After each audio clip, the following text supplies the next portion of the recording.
Welcome back to Charter's Local Edition, coming to you this time from West Yellowstone at the annual conference of the Montana League of Cities and Towns.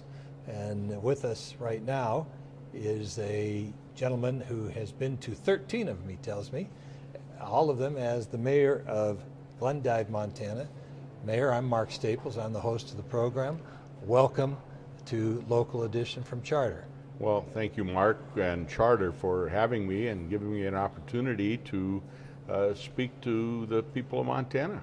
Well, tell me a little about yourself, how you came to be the mayor of Glendive, what's your background, and then we'll dig right into the Glendive story as you want to tell it. All right. Well, Mark, I have been a Montanan all my life, born in Sydney, but my parents luckily rescued me and got me to Glendive when I was 3 years old.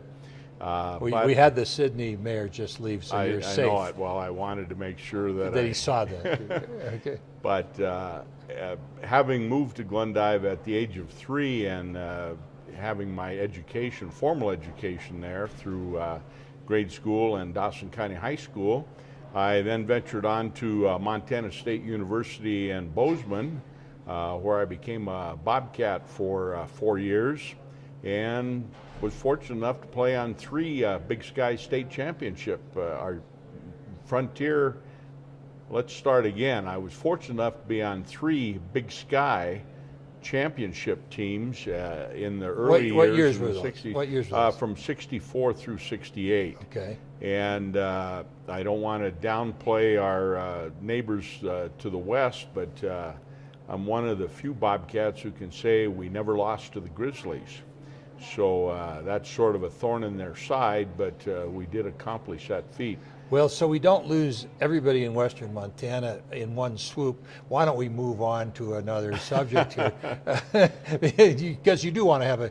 Yes. When you come to the legislature and ask for the funding for eastern Montana, you don't want the entire University of Montana Alumni Association to be opposed to that. So. No, and in fact, I have many, many friends on the University of Montana Alumni Association. Dr. Moline in Glendive has served on that board for over 30 years, and him and I are very close friends. Let's talk about eastern Montana. Okay, moving on to eastern Montana, after a short stint in Bozeman, and then I taught and coached at Billings Senior High School for 9 years following my graduation.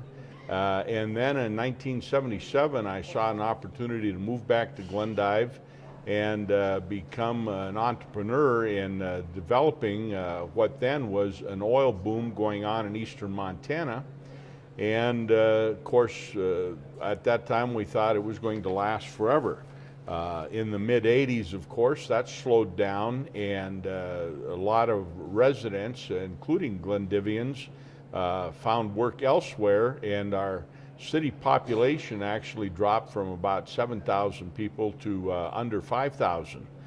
And so the people down there were looking for ways to stretch the dollar, as all communities do. And like a Montanan, the people in eastern Montana found a way to survive and make a living until the next oil boom came. Well, because these are fairly short visits, I want to speed ahead. I don't mean to be rude, but let's speed ahead to where you are right now, and because otherwise we're going to run out of time, and I don't want to do that to you. You know, I should have asked that question before this interview started. Are we going for 2 hours or 20 minutes?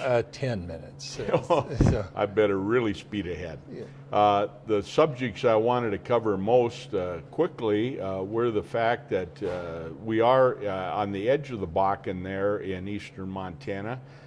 So we are seeing the spillover and a lot of the effects that Sydney and Williston and those other communities are at ground zero.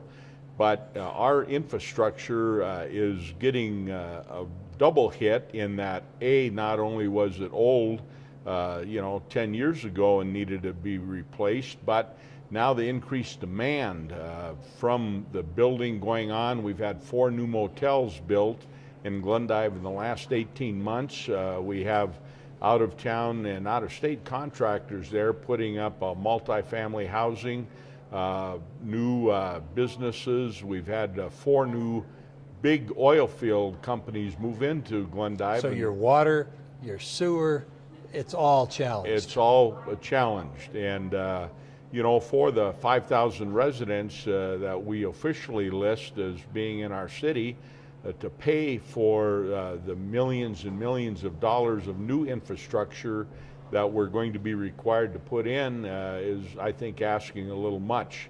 And so we are, of course, going to be looking, like many communities, to the legislature this year for relief in helping pay for some of those new infrastructure needs.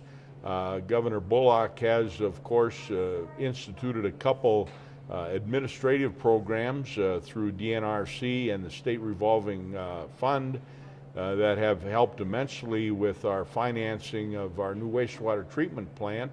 But we're hoping the legislature sees the value in funding the infrastructure to the point where we can attract more businesses, more families, more workers that will be paying Montana income taxes, that will be paying Montana and of corporate. course, you're not asking for a handout. This growth, these oil and gas, and this boom is producing significant revenues to the state of Montana. Exactly. So you're really asking just that some of them come back from whence they came. I'm glad you pointed that out, Mark, in case I missed it, is that you're exactly right. We're not asking for a handout. We're asking for financing to help increase the revenue going into Montana's general fund.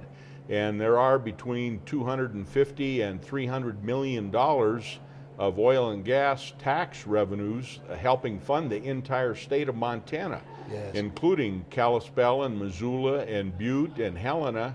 And so I think Glendive and Eastern Montana are just asking for some relief so our 5,000 residents don't have to take on the entire burden of helping Montana become solvent. Well, Mayor, if you come to the legislature and make the advocacy there that you're making here today, I like your chances. So thank you very much for coming by and taking the time to visit with us. And to our viewing audience, thank you so much for tuning in to Charter Local Edition.